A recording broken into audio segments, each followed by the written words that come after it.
we head into the newscast with the issue of the annexation of West Bank. More than 1,000 lawmakers from across Europe in a letter to European governments have recently said that any Israeli move to annex parts of the West Bank would be fatal for Middle East peace hopes and must be prevented.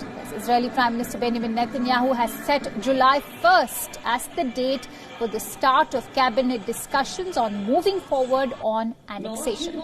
This is in line with Trump's plan that envisages Israeli sovereignty over 30% of the West Bank and Palestinian statehood under strict conditions. For more on the story, we're joined by our guest, Arsen Ostrowski, who is an international human rights lawyer and Middle East expert. Let's quickly go across to Arsen. Arsen, thank you so much for joining us here on WION. Now, let me begin by asking you regarding the annexation of West Bank. A UN human rights expert, Michael Link, has stated, and let me quote him, "This would be a modern form of apartheid, a political anomaly in the 21st century." That's what he has to say with regards to the annexation. How do you respond to his statement? Look, first of all, thank you for having me on. With respect to his statement, we have to bear in mind where it's coming from. This is the same UN Human Rights Council that just elected Venezuela. The same UN Human Rights Council has never passed a resolution condemning Russia, China, or Saudi Arabia.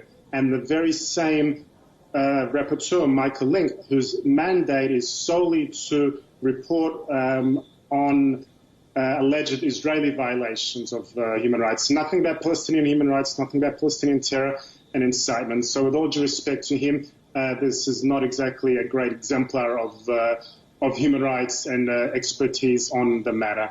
With respect to the issue at hand, I think the first thing we need to do is put this in context. It is not annexation as is repeatedly being claimed. This is actually an application of Israeli sovereignty and Israeli law over the territories in the West Bank. This is not a territory that Israel acquired by force over another state. This was a territory that Israel reunited in 1967 in a defensive war, and territory that it has legitimate legal claims and which has never actually belonged to any Palestinian state.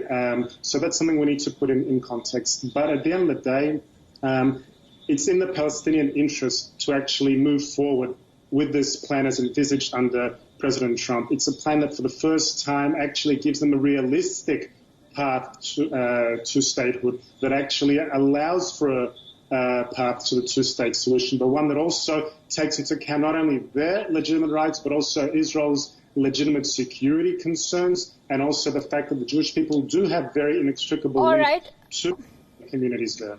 Arsen, I'm a bit surprised that you're labeling this as something which is not annexation. Any amount of annexation, of course, is contrary to the UN Charter and a fundamentally illegal act. If it's so controversial, why does Israel want to do it, and what would change with annexation now?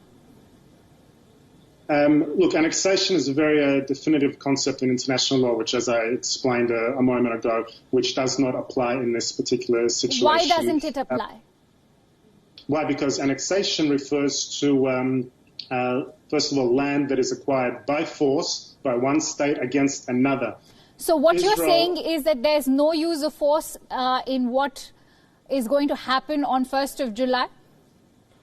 I'm talking about if we go back to 1967 when Israel reunited these territories. It was not an act of war, but it was actually a self-defensive act in 1967. You have to remember when Israel was forced to fight against its very existence, against 5 Arab armies that sought its destruction. Moreover, this has never been territory of a state of Palestine. In 1967, certainly there was no such entity as the state of Palestine. And I would go one further to actually say that today under international law, notwithstanding the PA's claims, Palestine does not fit the criteria of statehood. Therefore, the term annexation does not apply.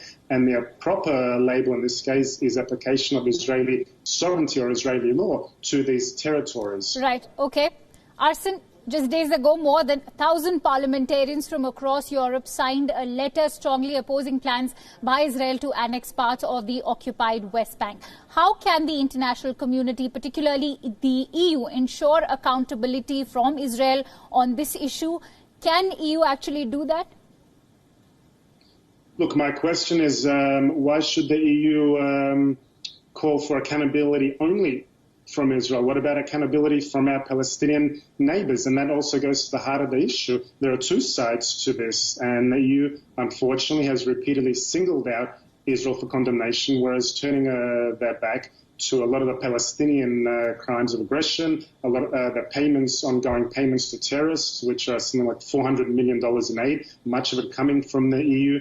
So the EU does have an important role to play in this, but the EU must be a far more honest broker when it comes to the Middle East conflict.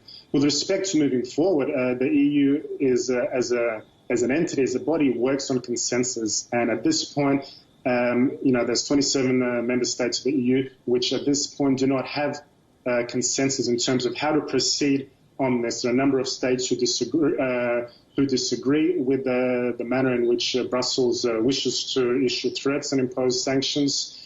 So it appears that those elements are unlikely. There are other steps that the EU can take. At this stage, we have to also bear in mind that Israel has not done anything yet. This is only a discussion. So a lot of these threats and ultimatums are very much preliminary, very much too early in this stage. What I would hope that the international community would do, on the contrary, is to urge the Palestinians to come to the table. Time and time again, they have been given very, very generous offers and which have been rejected. As same has applied to this vision for peace as put forward by the Trump administration, which they've again rejected before they even saw it, and which offers them, for the first time, for both parties, a legitimate path to peace. Well, it's interesting that you've just presented your perspective. Thank you for presenting your perspective, Arsen. And for now, as you said, these are discussions, but we'll have to wait and watch what happens on July 1st and how much of a discussion it is reduced to on July 1st. This is certainly going to have its own set of repercussions. We'll perhaps have a better discussion.